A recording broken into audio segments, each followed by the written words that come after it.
Comment je dis Côte d'Ivoire, oh yo, henny neni. Je dis Côte d'Ivoire, lélé, henny neni. Comment je dis Côte d'Ivoire, jolie, oh, henny neni. Aimer ce pays, ça nous vient de Dieu. Alors, salut les gars, je suis Andy la boîte noire, anciennement appelé Andy Maribel, parce que je suis auteur du tube La démarche de Maribel. Je suis un enfant de la Côte d'Ivoire, je suis né au sud-ouest de ce pays, précisément de Guéio, et mon village, c'est Bakayo. Alors, je suis donc aujourd'hui un chanteur qui vient de loin. Je suis là pour vous parler de mon histoire. Mon enfance a été une très belle enfance parce que je suis issu d'une famille de plus de 10 enfants et j'en suis l'avant-dernier. Vous savez que les vieux bêtés là, quand ils font les enfants, les avant-derniers sont leurs chouchous. J'avoue, mon père m'a comblé de tout. J'ai pas eu de problème dans mon enfance. J'ai grandi comme un enfant qu'on a chéri, qu'on a tout donné. Et donc, c'est pour ça que j'ai eu le temps de faire mon choix, qui était donc la musique que j'ai commencé à caresser depuis l'âge de CM2. Étant très bon élève, mon père n'avait jamais voulu que je sois chanteur, que je devienne chanteur. Alors, étant avec mon père, on vivait donc à Bakayo, dans ce village-là. Papa savait que j'aimais danser quand il y a la musique, quand il y a les soirées. Je veux forcément imiter un chanteur. Et arrivé en classe de CM2, je commençais à devenir un peu grand. Et du coup, j'arrivais à imiter les voix des Yodé Siro, parce qu'en 96, j'étais au CM2. Donc, c'est là qu'est sorti Asek Kotoko. Et je me suis dit, mais moi, je peux chanter comme ces gens-là. Et c'est à ce moment-là que j'ai commencé à caresser vraiment le rêve de la musique. Mon père me disait, va à l'école, tout ça, faut laisser la musique. Je suis là pour te pousser. Et en tant qu'un enfant gâté, je disais à papa, mais moi, j'ai envie de chanter. J'ai envie de chanter. Après, je suis arrivé au collège et je me suis retrouvé à Yopougon. Et étant à Yopougon, je vivais chez mon tonton, tout ça. Là, jusque-là, j'étais concentré sur les études. En classe de 6e, j'ai fait 3 tableaux d'honneur. 5e, c'était pareil. Du coup, en classe de 4e, j'arrive au camp militaire où j'étais toujours en train de suivre mes études parce que j'aimais beaucoup les études aussi. Mais je caressais toujours mon rêve de chanter. Je savais que mon père ne voulait pas que je devienne chanteur, mais moi, je savais que je pouvais. J'avais mon mot à dire dans la musique, surtout la musique zouglou. Et c'est comme ça que, étant au quartier, je vois un groupe de jeunes qui font ce qu'on appelle l'ambiance facile, qu'on appelle communément Woyo. Et je vois un gars noir qui s'appelle Seba, que je vois souvent avec les tam-tams. Et c'est comme ça que je l'accoste un jour, je dis, mais c'est quoi, vous faites quoi avec les tam-tams, tout ça? Il dit, non, on fait Woyo, tout ça. Je dis, mais moi, je chante, en fait. Il dit, mais tu chantes, mais il n'y a pas de souci. Le soir, on va aller à Kouté et on va aller, tu vas chanter. Mais en réalité, tout ça a commencé dans mon village parce que c'était un gros village où il y avait chaque vendredi des soirées. On appelait ça des booms à l'époque. Et donc, au cours de ces booms-là, j'étais toujours la guest star. C'est-à-dire, c'est moi, quand je viens, on doit mettre un beat et je dois chanter dessus. Ça, c'était ma spécialité. Depuis, le village et toute la région disaient, ah, écoute, celui-là, on dirait qu'il veut devenir chanteur, tout ça. Et donc, depuis l'âge de 15 ans, déjà, les gens parlaient de ça. Mais plus loin, à l'âge de CP2, C1, déjà, je caressais déjà tout ce qui était musique, tout ce... Il n'y a pas eu de souffrance vraiment à mon enfance. Faut pas qu'on dise les choses qui n'ont pas existé. C'est quand j'ai voulu mettre les pieds dans le plat, ici, arrivé à Abidjan, que les difficultés ont commencé. Alors, étant en train de suivre Seba, je les suivais, je voulais chanter. C'était le grand groupe Meleke Fator à l'époque. Et c'était les vétérans, c'était les Pénins, les Princes. Eux, c'était des gens qui étaient déjà connus dans le milieu du Woyo. Moi, j'étais un élève qui était ami à Seba. Mais à l'époque, Seba aussi intervenait très bien dans le groupe Woyo. Et il voulait me donner de la place. Mais les vieux pères qui étaient là, ils disaient, ah non, mais Seba, ton gars là, il n'a qu'à attendre, il n'est pas encore prêt. Et j'étais mal, tout ça. J'étais avec Seba. Il me donnait la force. Il dit non, ça va aller. C'est qu'un jour, les gars, ils vont te laisser chanter. Je voulais lui faire un big up parce que C'est véritablement lui qui m'a fait entrer dans le milieu de la nuit où je passais des nuits dans des veillées avec Seba. J'étais aux côtés de Seba. Quand il finit de jouer avec ses gars, je ne jouais pas aussi. Et quand on rentre dans la voiture, je chante à côté de lui, il répond. Il me dit, mais quand il dit à mes gars de chanter, ils n'ont qu'à te laisser chanter, ils ne veulent pas, tout ça. Mais je ne sais pas pourquoi, mais c'est qu'elle sûr, un jour ça va aller. Quand on arrive au quartier, je partage mes journées avec lui le soir.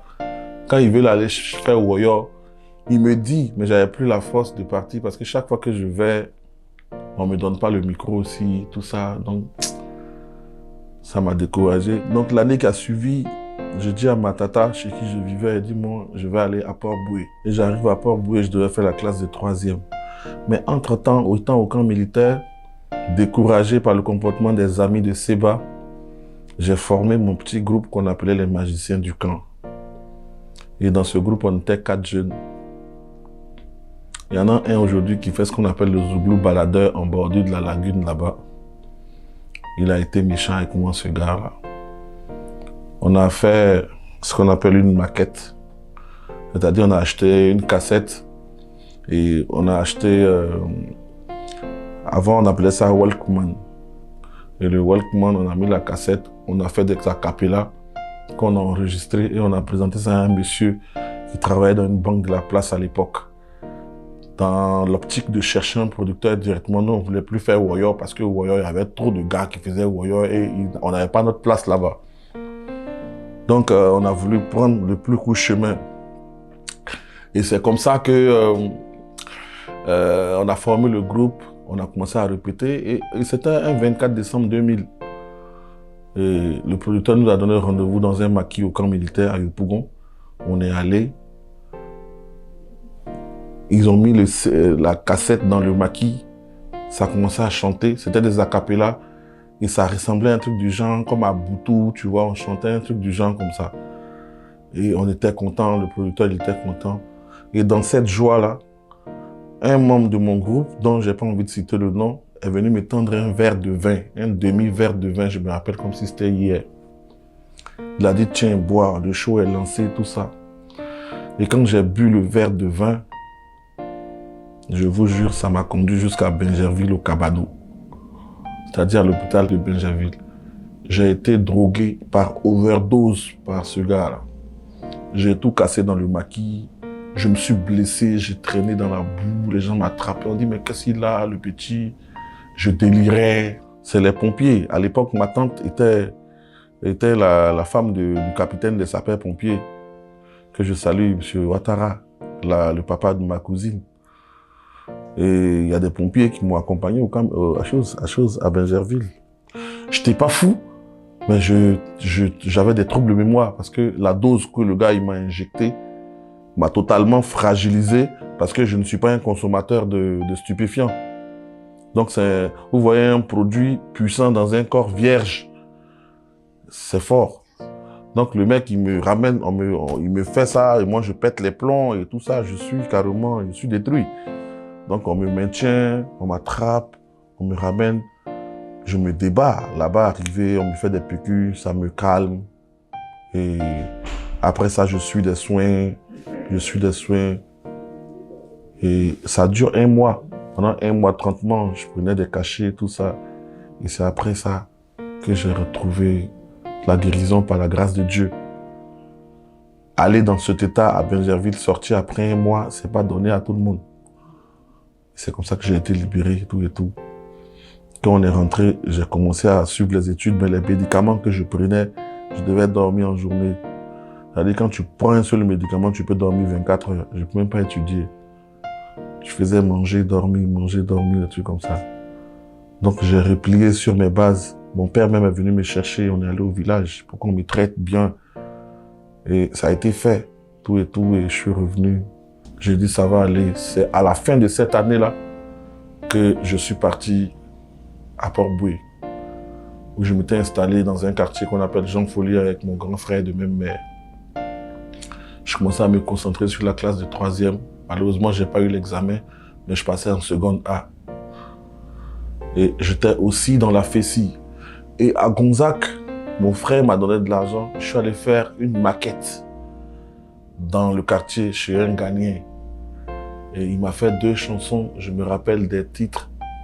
J'ai encore les petits refrains. Et c'est ce CD-là. Je partais à Vridi, cité, au bord de la plage les dimanches. Les gars organisaient des soirées, il y a des artistes confirmés qui venaient jouer, tout ça. Je donne mon CD, j'ai dit non, qu'à mettre pour que je passe. C'était vraiment compliqué. Les gens disent non, toi tu chantes quoi, tout ça. J'étais frustré. Je retourne avec mon CD à Port-Boué, je marche, je vais à Gonzague. Quand j'arrive au quartier, c'est là-bas qu'il y a ma base fille au quartier parce qu'ils me connaissent dans les petits bélodromes. Bon, comme je ne bois pas assez, je ne suis pas un gars qui touche aux stupéfiants aussi. Donc ça fait que je n'ai pas vraiment des amis d'alcool parce qu'il faut boire l'alcool pour rester dans les coins comme ça. Donc, mais quand même, je me forçais à boire un peu, rien que pour qu'on mette mon CD, pour que les gens écoutent. Donc dans le quartier, franchement, j'étais déchaîné. Même la classe de seconde, j'y allais plus. Parce que je me dis, franchement, le temps passe, il faut que je commence ma carrière. Et comme j'étais dans la FESI, tout ça, j'ai fait l'année jusqu'à, bon, j'ai eu les notes qu'il fallait, je suis passé en terminale A2, en première A2. C'est comme ça que, comme il était dans la FESI, je suis arrivé à Port-Boué. J'arrive à Port-Boué, je vois qu'il y a de grandes sections des étudiants, tout ça. Et il y avait un cousin qu'on appelait Zouzoubo. Mais tout ça, je fais ça à pied. Hein. Jean Folie, je marche, je peux marcher de Jean Folie jusqu'à Port-Boué à pied en chantant en bordure de route. Une petite anecdote. Un jour,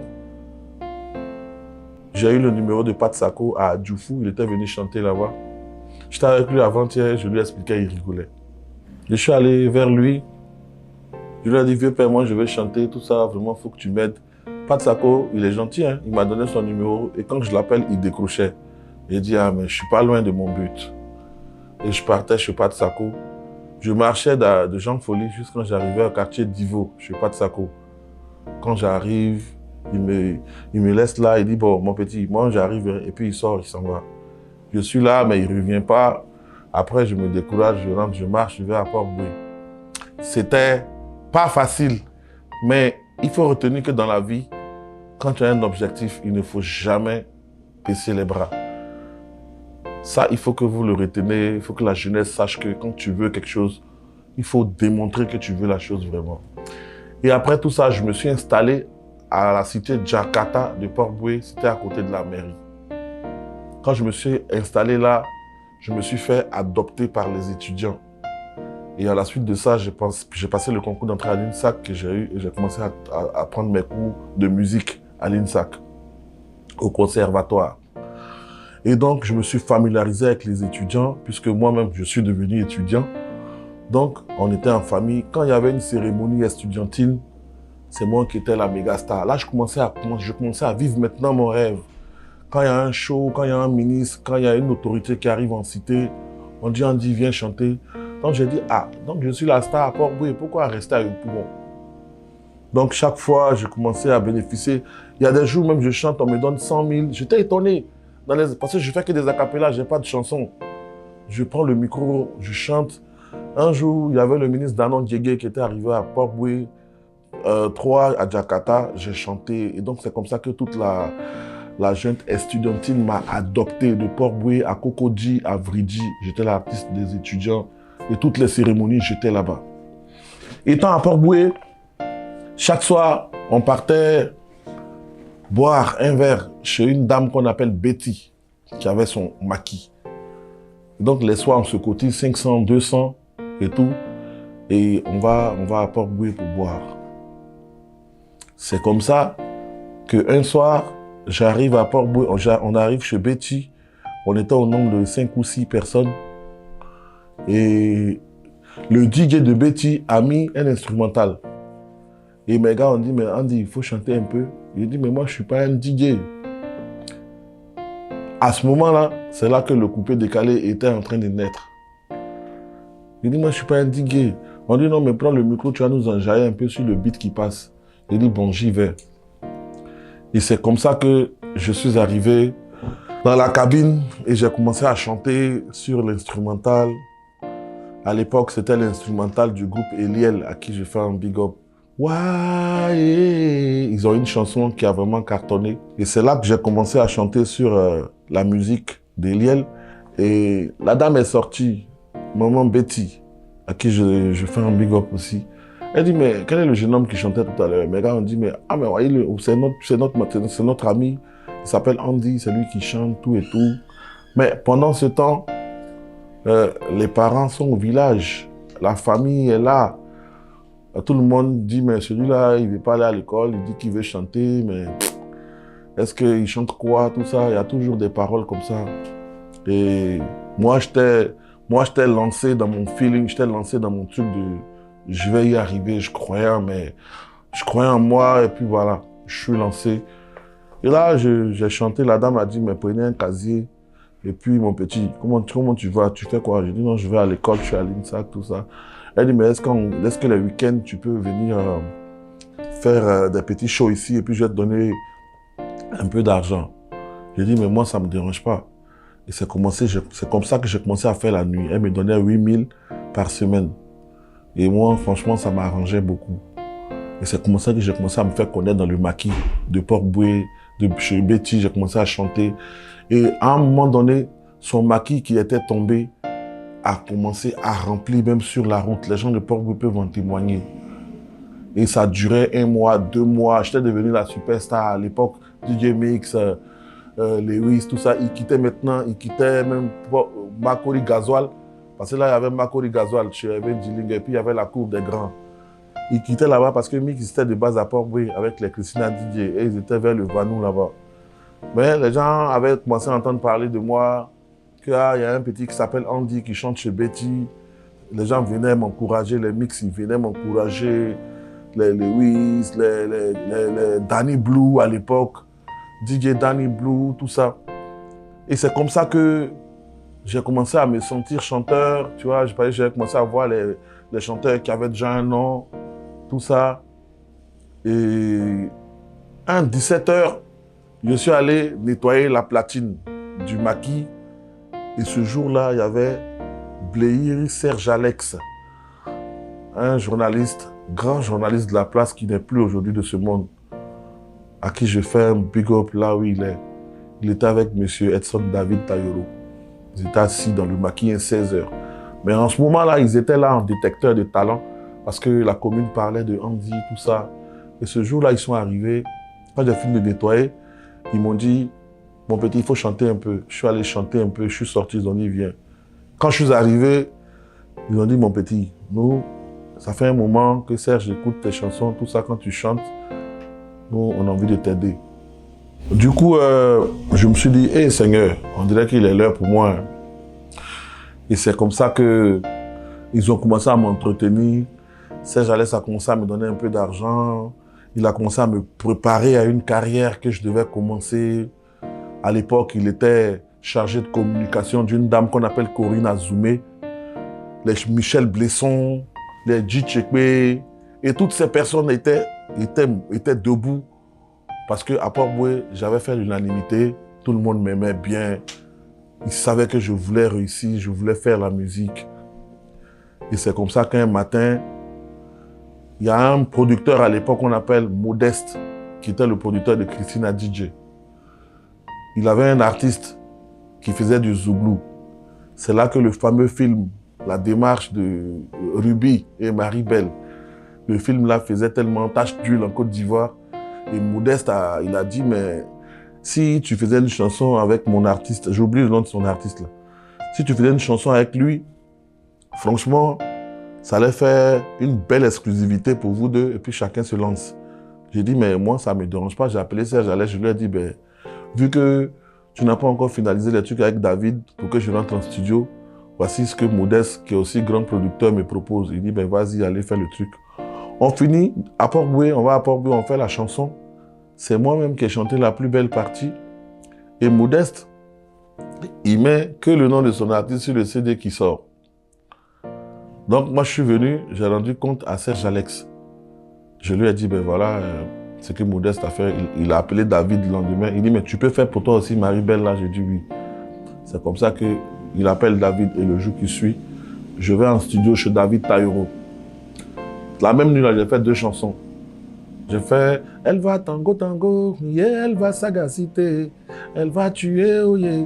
Et j'ai eu la chance de trouver un homme comme Jean-Roger Adom, paix à son âme, qui était le requin, qui était vraiment là, qui travaillait toujours avec David, qui a fait mes chœurs, tout ça. Après, j'ai fait yeah, na, yo, hi. Mais en 24 heures, je vous dis, j'ai produit 2 chansons vite fait. David dit, mais l'enfant, il est dangereux. Et la même nuit, les choses se sont tellement enchaînées. Charlie Parker, qui était à la rue Princesse, au Shanghai, bon, c'est un maquis qui n'existe plus, on peut dire le nom. Et c'est comme ça que, de fil en aiguille, la chanson est partie depuis le studio et ça a pris tout Abidjan en moins de 24 heures parce qu'à l'époque, Serge Alex, c'était un grand journaliste, donc de bouche à oreille, les radios, tout ça, en moins d'une semaine, ma chanson avait inondé la ville, on cherchait le chanteur, on entendait la chanson. Donc, Corinne Azoumé a mobilisé tous les moyens qu'il fallait pour faire un grand clip. Et voilà, un coup, pouf, je pète un câble. Je suis malade, un coup. Je ne sais pas ce qui se passe. Je ne sais pas ce qui arrive. Je délire. Quand même ma chanson, je dis non, c'est pas moi qui chante. Tout le monde était en pleurs, tout le monde est découragé. On m'a emmené à la source, à Trècheville, là, chez le pasteur Kodio. J'ai fait 1 mois. La chanson joue dans les radios, on veut l'artiste pour faire des émissions. Il cache même le fait que je sois malade parce qu'il ne voulait pas qu'on sache. Prière sur prière, c'était des attaques, tout ça, et voilà. Et après 1 mois et demi comme ça, je suis sorti de la source, je suis venu à Port-Bouillet. Mais c'est comme si on avait sorti une chanson qui avait marché et l'artiste avait fait 10 ans sans être là. Donc il fallait recoller les morceaux pour reprendre la promo encore à nouveau. Mais pendant ce temps, la famille entendait un peu, on dit, on est la sortie quoi, tout ça. Bon, moi, j'étais lancé dans mon truc, je dis, il faut que je réussisse parce que je vais faire la musique. Et ça n'a pas été facile. Arrivé à Port-Bouillet, Serge Alès, il a eu peur, il a dit, bon, je vais t'emmener en famille.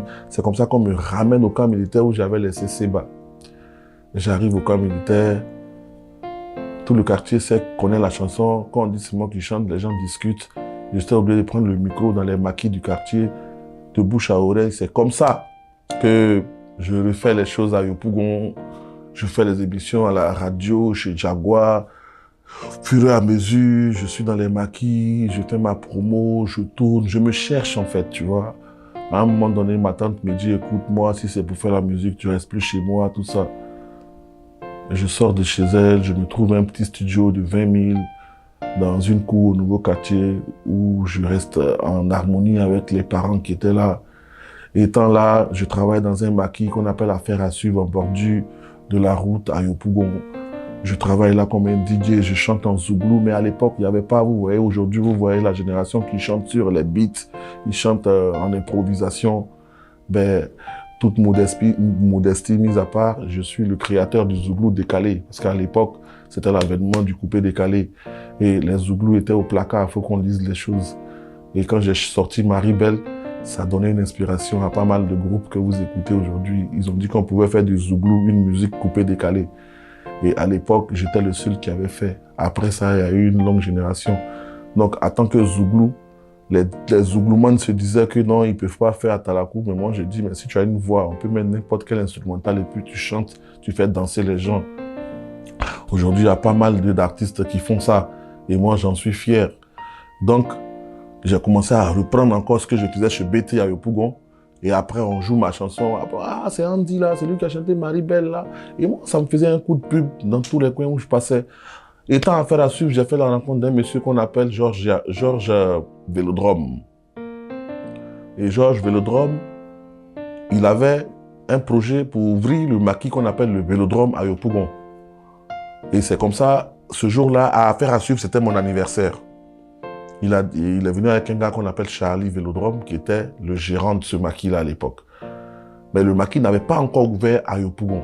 Et c'est comme ça qu'ils viennent à mon anniversaire. Et la même nuit, à mon anniversaire, il y a un jeune qui arrive avec une voix aiguë comme ça. Et il chante pour moi. Il dit qu'il s'appelle Atito Kmata. Et on a chanté ensemble. C'était vraiment très bien. Et Georges est resté avec nous jusqu'au matin. Il a dit, mais écoute, jeune homme, moi, voilà 60 000. joyeux anniversaire, mais moi j'ai un projet, je vais te débaucher de ce maquis-là. Je vais ouvrir un maquis qu'on appelle le Vélodrome, je veux que tu travailles là. Et c'est comme ça que moi je l'ai suivi, il m'a débauché. J'ai fait 2 mois sans travail à faire à suivre, mais il me payait par semaine. Chaque soir quand il quitte au travail, on va sur le chantier du Vélodrome, tout et tout. Et le Vélodrome a ouvert les jours qui ont suivi. Mais je chantais seul dans le maquis. Ça me fatiguait. Donc j'ai dit à Georges, le jeune qui a chanté à mon anniversaire, là, à Tito, là, il dit, mais je connais Ati, il est dans mon quartier, parce que Georges aussi, il est de Selmer. Il dit, mais il est très bon, il faut que tu le fasses venir, il va m'aider à chanter, on va chanter ensemble. C'est comme ça qu'Ati Tokpata est venu. Et il est venu avec son binôme Cisco, qui était en relais comme un manager, mais qui chantait avec lui, on chantait à 3, c'était bien. Après 7-8 mois de boulot au Vélodrome, mais là, je vous dis, pendant que j'ai officié déjà dans un maquis, mais mon son Marie-Belle commençait à jouer aussi dans les coins. Donc j'étais tout le temps parti pour des petits spectacles à San Pedro, Daloa, tout et tout. J'ai commencé à vivre mon art en plein temps. Pour dire que l'homme peut faire ce qu'il peut. Mais s'il n'y a pas aussi Dieu dans ton affaire, vraiment c'est compliqué. Donc moi j'ai proposé, mais Dieu a disposé les choses comme ça. Donc au Vélodrome, j'étais là.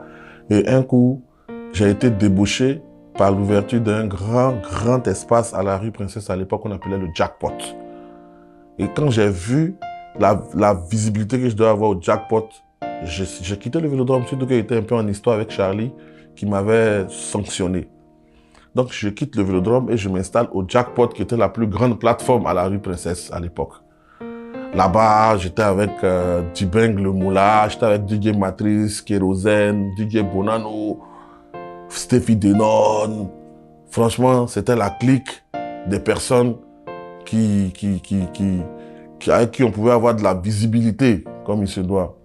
Et j'étais le seul artiste Zouglou qui chantait en Zouglou parmi tous ces DJ que je viens de citer.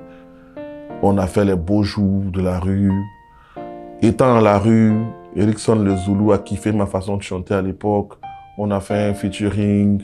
Après le featuring, l'ex-directeur de la RTI, M. Basile Blé, m'a proposé des Français qui sont venus en Côte d'Ivoire pour sortir, pour créer une maison de production qu'on appelait Cœur de Cible à l'époque. J'ai été produit par Cœur de Cible et sorti mon premier album. Après, j'ai commencé à tourner maintenant, faire des petits gombos à l'intérieur du pays, faire des petites tournées avec les boissons, tout ça. Serge Alex, il était là, il me soutenait, il me coachait. Voilà un peu comment j'ai commencé à évoluer. Et en 2016, en 2015, 14, je suis allé chanter au Maroc. À mon retour, il y avait l'Internet maintenant.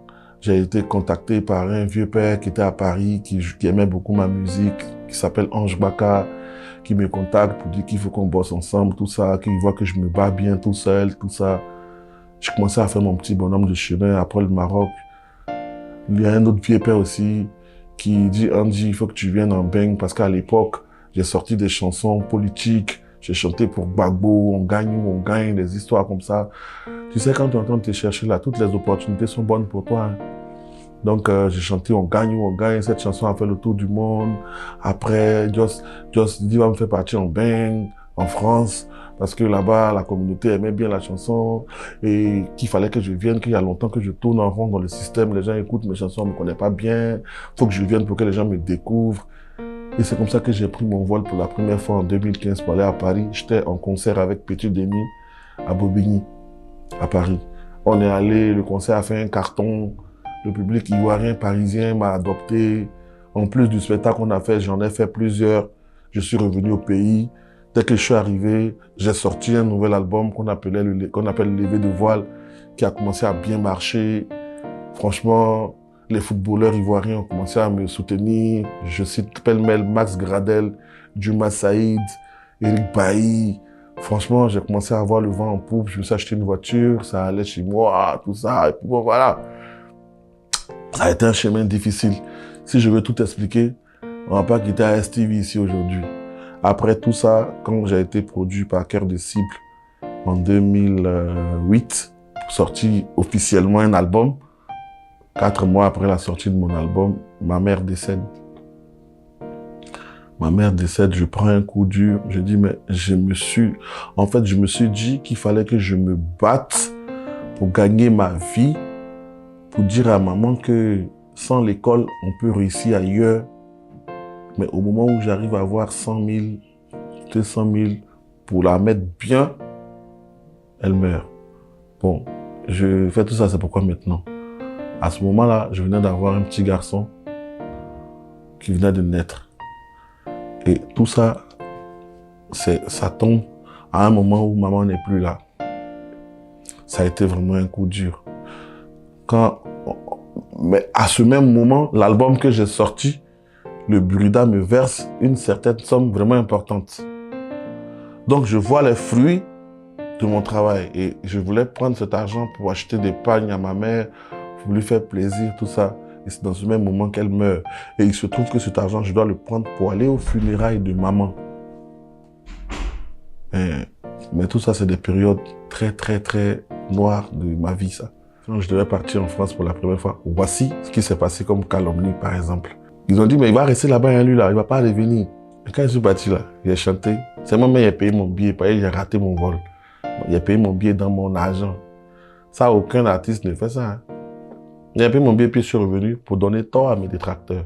Et parce que je voulais venir, parce que j'aime ma passion, j'avais pas à l'époque envie de rester en France. La deuxième fois que je décide de rester en France, c'est par rapport à tout ce qu'on a posé comme pas au niveau de la politique, toutes les paroles qu'on a sorties. Parce que comme j'ai dit au départ, j'étais un chanteur qui s'est engagé à un moment donné pour une cause, à tant qu'il voit rien, tu vois. Donc, j'ai commencé à dire ma part de vérité. À un moment donné, tous ceux qui ont fait comme moi étaient partis. Tu vois. Donc, moi aussi, je suis parti pour me protéger. Mais après, j'ai vu que la Côte d'Ivoire est un pays de paix. Elle demandait à ce que tous ses enfants rentrent. Mais dans ça encore, il y a eu des calomnies. Il y a eu un mec qui était prêt à montrer où j'habite pour qu'on me fasse du mal. Mais tout ça, c'est derrière nous aujourd'hui, tu vois. Et là, c'est pour ça que je suis parti et je suis allé dire au promoteur qui m'a amené. J'ai dit à mon vieux, franchement, j'ai calé un peu. On dit, mais ton album, Lever des voiles, ça fait mal au pays. Qu'est-ce que tu fais ici, tout ça. J'ai dit, je sais pourquoi je vais être là. Mais j'ai pas envie de fuir. Parce que moi, j'aime pas fuir. Je suis allé dire au vieux, vieux, vraiment, je vais rester un peu, le temps que les choses se calment un peu. Il a dit, mon petit, tu viens de faire ce que j'aime. Vas-y. Donc, ce qui étonnait les gens à Paris, c'est que le promoteur qui m'a emmené, je me promenais avec lui. Mais c'est parce que j'avais son accord de rester. Donc, les choses se sont très bien passées. En France, c'était difficile. Bon, la France est dure. Vous connaissez la communauté. Elle est plus méchante qu'Abidjan. Mais on a fait avec. Aujourd'hui, je peux circuler librement entre la Côte d'Ivoire et la France. J'ai eu de merveilleux enfants en France. J'ai une belle vie, une bonne vie, tranquille, j'envie personne. Je peux venir dans mon pays pour reprendre ma carrière. Il y aura toujours des gens pour vous combattre. Il y aura toujours des gens pour te dire que ce que tu fais là, c'est pas bon. Il y a toujours des gens aussi pour t'encourager. Tout le monde ne peut pas t'aimer. Il y a des gens, ils t'aiment dans leur cœur, mais ils vont jamais te le montrer aussi. Mais tu ne peux pas calculer tout ça. Il faut simplement vivre ta vie, faire de bonnes choses. Aujourd'hui, ma carrière, proprement dit, est à un stade où elle est stagnante, c'est-à-dire elle est bloquée. Elle ne bouge pas, elle n'avance pas, parce que je ne suis pas en Côte d'Ivoire, ça fait 8 ans. Là, je suis en train de signer mon retour. Je compte sur vous, parce que c'est grâce à vous que je suis allé chanter en Europe, dans des pays, tout ça. Et ici, vous m'avez aidé quand même à devenir ce que je suis. Cher public, chers Ivoiriens, chers frères. On dit, Marie-Belle est devenue, on dit la boîte noire. Et donc, mon parcours, je viens de loin là. Voilà un peu le périple, voilà un peu la route que j'ai suivie. Aujourd'hui, je suis un citoyen européen. Mais hier, je te dis que je marchais de Jean Folly jusqu'à Quartier d'Ivo. Le même Pat Sako qui me donnait un rendez-vous et puis il n'était pas là. C'est pas sa faute, hein. Il n'a pas le temps. Moi aussi, aujourd'hui, il y a des enfants qui m'appellent pour me dire, vieux père, on vient te voir. J'ai bien envie d'avoir le temps pour eux, mais je peux pas. Mais parfois, je trouve un temps. Donc, aujourd'hui, mon vieux père Pat Sako, il vient me rendre visite où je suis. Et puis, on boit un verre, on rigole. Et puis, on parle du passé. Parce que j'ai cru en moi, je me suis dit, ça là, choco, faut que Dieu me donne. Donc, il y a eu des moments très difficiles, mais je me suis battu tout seul. Et il y a eu des personnes que Dieu a mis sur mon chemin pour que je sois aujourd'hui à STV, en tant qu'un Mbengis, Mbengis Zouglouman. Le jeune homme de 15 ans qui est Andy, si je devais lui parler, je lui dirais, écoute mon gars, c'est vrai que tu veux faire la musique, mais il faut aller à l'école pour avoir des diplômes. Parce que si demain la musique n'a pas marché, tu peux te trouver un boulot. Va à l'école mon petit. C'est ce que je lui aurais dit. Je sais que tu as un talent. Tu peux faire les deux ensemble, mais il faut faire les deux jusqu'au bout. Tu peux faire les études et la musique.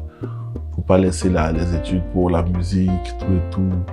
C'est ce que je lui aurais dit. Et si c'était votre histoire, quel titre lui donneriez-vous?